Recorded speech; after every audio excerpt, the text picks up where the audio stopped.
Hi friends, this is Hari. Cinema buzz அப்டேட்ஸில் 2 back to back அப்டேட்ஸோடு வந்திருக்குங்க. ஃபஸ்ட்டு விஷயம் என்ன அப்படின்னு பார்த்தீங்கன்னாக்கா, ரஜினி சார் சென்னை திரும்பி இருக்காரு. ஸோ தாய்லாண்டில் ரஜினி சார் கூலி படத்தோடைய ஷூட்டிங் வந்து கலந்துருந்தால் நம்ம எல்லாருக்கும் தெரியும். கிட்டத்தட்ட ஒரு 12 நாட்கள் வந்து அந்த ஷூட்டிங் நடந்திருந்தது.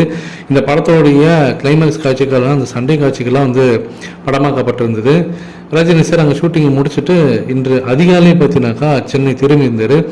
சென்னை வந்திருந்தவர் அந்த டைம்லேயும் கூட பார்த்தீங்கன்னாக்கா அங்கே வந்து ஒரு சில ஃபேன்ஸ்லாம் வந்துட்டு ரஜினி சாருக்கு வந்து வரவேற்பு கொடுத்துருந்தாங்க. இவங்களுக்குலாம் எப்படி தான் தெரியுதுன்னு தெரியல, ரஜினி சார் எப்போ வராரு, எத்தனை மணிக்கு வராருன்றதுலாம் அவங்களுக்குலாம் எப்படி தெரிஞ்சிடல. அப்பயும் வந்து ஃபேன்ஸ்லாம் நின்றுக்கிட்டு அவர்கிட்ட நின்று செல்ஃபி ஃபோட்டோஸ்லாம் எடுத்துருந்தாங்க. அதோட முக்கியமான விஷயம் என்ன பார்த்தீங்கன்னா, ரஜினி சார் ரொம்ப ஹாப்பியாக இருந்தது, பார்க்கவே அவ்வளோ சந்தோஷமாக இருந்தது. எனக்கு தெரிஞ்சு கூலியோட அவுட்புட் அவருக்கு வந்து ஒரு மன நிறைவை கொடுத்துருக்கு, ரொம்பவே ஒரு எக்ஸைட்மெண்ட் கொடுத்துருக்கு அப்படின்னு தான் தோணுது. அடுத்தது அந்த இடத்துல வந்து அஜித் சாரை பற்றி கேட்குறாங்க. இந்தமாரி அவருக்கு பத்மபூஷன் வந்து அவார்டு தந்திருக்காங்க சென்ட்ரல் கவர்மெண்ட்டு. அப்படி இருக்கும்போது நீங்கள் அதை பற்றி என்ன நினைக்கிறீங்க அப்படின்னு கேட்கும்போது, எனக்கு ரொம்பவே ஹாப்பியாக இருக்குது, ரொம்ப மகிழ்ச்சியாக இருக்கிறேன், ரொம்ப சந்தோஷம், வாழ்த்துக்கள் அப்படின்ற மாதிரி சொல்லிட்டு அஜித் சாருக்கு ஒரு வாழ்த்துக்கள் சொல்லிட்டு அங்கேருந்து கிளம்பிட்டார்.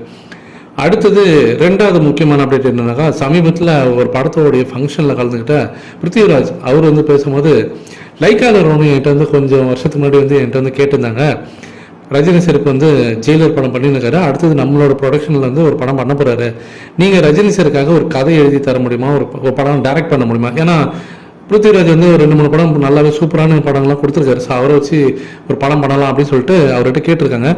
அந்த டைமில் எனக்கு வந்து ஒரு இமீடியட்டாக கொஞ்ச நாட்கள்லேயே ரொம்ப ஷார்ட் டேர்மில் எனக்கு வந்து கதை ரெடி பண்ணிவிட்டு நான் வந்து டைரக்ஷன் பண்ணணும்னு சொன்னதுனால என்னால் அதை பண்ண முடியாமல் போயிடுச்சு.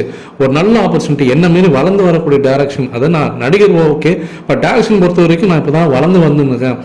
என்ன மாதிரி ஆட்களுக்கு ரஜினி சாரை வச்சு ஒரு படம் பண்ணுறதுலாம் ஒரு பெரிய பிக்கெஸ்ட் ஒரு ஆப்பர்ச்சுனிட்டியாக தான் இருக்கும். ஆனால் எனக்கு வந்து அந்த ஒரு ஷார்ட் டேர்ம் பீரியட்ல அவங்க உடனே கேட்டதுனால என்னால் பண்ண முடியாமல் போயிடுச்சு அப்படின்னு சொல்லிட்டு ரொம்ப ஃபீலிங்ஸாக அவர் பேசியிருந்தாரு. அவர் மிஸ் பண்ணதுக்கு அப்புறம் தான் அவங்க வந்து ஞானவேல் கிட்ட போயிருக்காங்க. வேட்டையின் படம் உருவாயிருக்கு லைக்கா நிறுவனத்தோட ப்ரொடக்ஷனில்.